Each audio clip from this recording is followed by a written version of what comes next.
विभत्स तरीका और एक अजीब सा तरीका लोगों ने अपना लिया है। प्रत्याशी का सही में चुनाव कर सकें जो वास्तव में योग्य है, जिसके अंदर एक दृष्टि है, जिसके अंदर एक विकास के प्रति एक सोच। आप सबको नमस्कार और मेरे इस वीडियो में आप सबका स्वागत है। और इस वीडियो में मैं कुछ व्यवहारिक बातें जो आज के समय में चल रही हैं और विशेषकर जो 2025 में पंचायत चुनाव संपादित किए जा रहे हैं,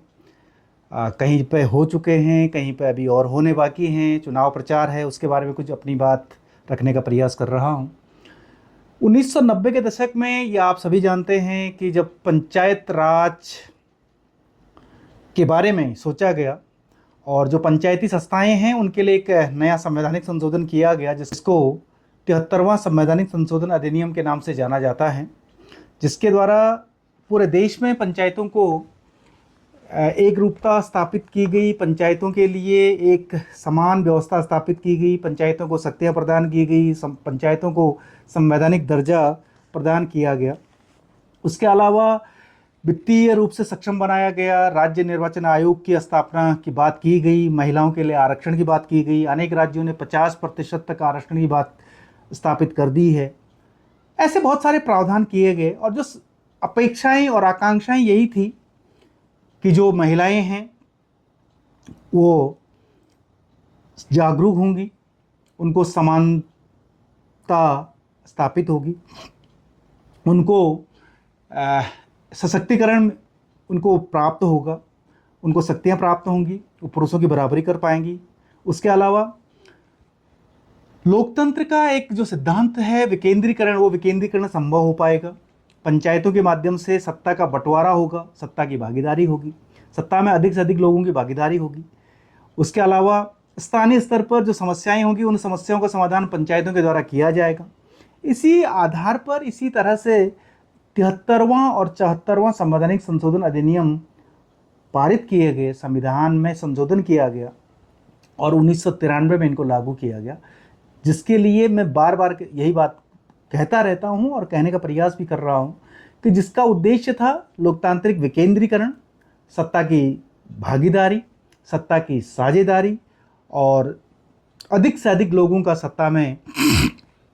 आना, जिससे कि लोकतंत्र को मजबूत करें, देश के विकास में सहायक हो सकें। ये तो एक अपेक्षाएं थी पंचायतों के बारे में, पंचायतों को स्थापित करने में, उनको संवैधानिक दर्जा देने में, उनको एक रूपता के रूप में स्थापित करने में। लेकिन जिस तरह से एक दौर चला, पंचायतों के चुनाव होते चले गए, बाध्यताएं हैं कि हर प्रत्येक 5 वर्ष में पंचायतों के चुनाव कराने आवश्यक हैं, ये संवैधानिक बाध्यताएं हैं और हो रहे हैं। कुछ अच्छे पहलू हैं, स्त्रियों को आगे आने का अवसर मिला, अनेक जो स्त्रियां हैं वो अपने दमखम पर, अपनी योग्यता के आधार पर अपना प्रदर्शन करने में सफल हुई हैं और उनके द्वारा अपना एक नाम स्थापित किया गया, अपनी एक प्रसिद्धि स्थापित की गई। ये बात तो एक अच्छा पहलू है। लेकिन जो ग्रामीण स्तर पर ग्राम प्रधान के चुनाव हैं, क्षेत्र पंचायत के चुनाव हैं, जिला पंचायत के चुनाव हैं, सदस्यों के जो चुनाव होते हैं, क्षेत्र पंचायत सदस्य, जिला पंचायत सदस्य, ग्राम प्रधान, इनमें एक विकृत रूप भी सामने दिखाई देता है, जो कि बिल्कुल असहनीय सी स्थिति उत्पन्न करता है, जहां पर लगता है कि ये एक सत्ता को पाने का एक आसान सा तरीका, एक विभत्स तरीका और एक अजीब सा तरीका लोगों ने अपना लिया है, जिसमें स्थानीय स्तर पर लोगों को अपना पक्ष में करने के लिए अनेक जायज नाजायज तरीकों को अपनाने का प्रयास किया जा रहा है। और उसके अलावा विशेषकर मैं अगर ग्रामीण क्षेत्रों की बात करूं, विशेषकर उन क्षेत्रों की बात करूं जो दूरस्थ क्षेत्रों में हैं, उन गांवों की बात करें,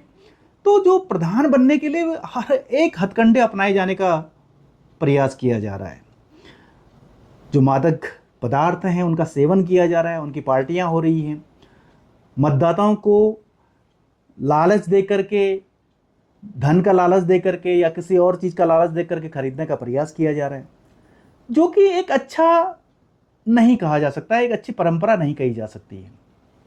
और अब यहाँ पर स्थिति ये आ जाती है कि जिन मतदाताओं को लोगों ने खरीदने का प्रयास किया, या खरीद करके वो अपने पक्ष में वोट किए, क्या वो मतदाता कल उस प्रत्याशी के बारे में अपनी समस्याओं का समाधान कराने के लिए कह पाएंगे? शायद नहीं कह पाएंगे।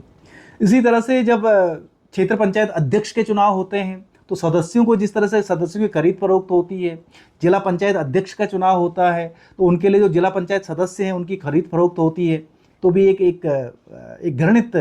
रूप में ये स्थिति देखने को मिलती है, जो कि सही नहीं कही जा सकती है। और जो आकांक्षाएं थी, अपेक्षाएं थी समाज की, और जो इन संवैधानिक संशोधन को लागू किया गया, इन संवैधानिक संशोधनों को लागू करके फिर एक सपना देखा गया कि गांव की सरकारें बनेंगी, स्थानीय स्तर की सरकारें बनेंगी, जहां पर समस्याएं हैं उन समस्याओं का समाधान किया जाएगा, स्थानीय स्तर की समस्याओं का समाधान किया जाएगा, लोग संबलता को प्राप्त करेंगे, लोग शक्ति संपन्न बनेंगे। ये थोड़ा सा एक आघात पहुंचाता है जब इस तरह के कृत्य देखने को मिलते हैं, और ये बहुत ज़्यादा दिखाई दिया 2025 में। जिस तरह से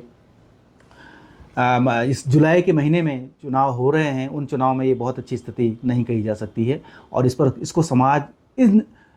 स्थितियों को देखते हुए समाज को अवश्य सोचना चाहिए कि क्या हम सही दिशा में जा रहे हैं, क्या जो अपेक्षाएं हैं, जो 73rd अमेंडमेंट और 74 अमेंडमेंट किया गया था, क्या वो अपने उद्देश्यों को प्राप्त करने में सफल हो पा रहा है कि नहीं हो पा रहा है। ऐसे कुछ प्रयास अवश्य किए जाने चाहिए जिससे कि चुनाव सुधार किए जा सकें, जिससे कि स्थानीय स्तर पर लोगों को जागरूकता उत्पन्न हो सके और लोग जागरूक हो सकें और उस प्रत्याशी का सही में चुनाव कर सकें जो वास्तव में योग्य है, जिसके अंदर एक दृष्टि है, जिसके अंदर एक विकास के प्रति एक सोच है। और ये भी एक अच्छा पहलू देखने को मिलता है, ऐसी बात नहीं है कि सब जगह ये ही दिखाई देता है। अनेक जगह ऐसे हैं जहाँ पर अच्छे विद्वान लोग, योग्य लोग ग्राम प्रधान बन रहे हैं, क्षेत्र पंचायत सदस्य बन रहे हैं, जिला पंचायत अध्यक्ष बन रहे हैं, और जिनके दिलो दिमाग में एक विजन है और विकास के प्रति एक सोच है, उसको लागू करने का प्रयास कर रहे हैं और लोग उन पर विश्वास कर रहे हैं। ये भी एक अच्छी बात है। लेकिन ये एक दूसरा पहलू जो है, जो एक नकारात्मकता की ओर जा रहा है, इसको रोकने का प्रयास अवश्य किया जाना चाहिए, जहाँ पर कि सस्ती लोकप्रियता और सस्ते तरीके से नेतृत्व प्रदान करने का प्रयास किया जा रहा है। ये मैं कहना चाह रहा था, जो कि मुझे लगा कि ये अपनी बात कहनी चाहिए अपने इस चैनल के माध्यम से। आप भी इसमें भागीदार बनिए, अपनी टिप्पणी दीजिएगा, और इन्हीं सब आशा करता हूँ कि ये आने वाले समय में हम लोग इस ओर बहुत अच्छी तरह से आगे बढ़ेंगे और जो विभत्स रूप पंचायतों का बनता जा रहा है उसको रोकने में सफल हो पाएंगे।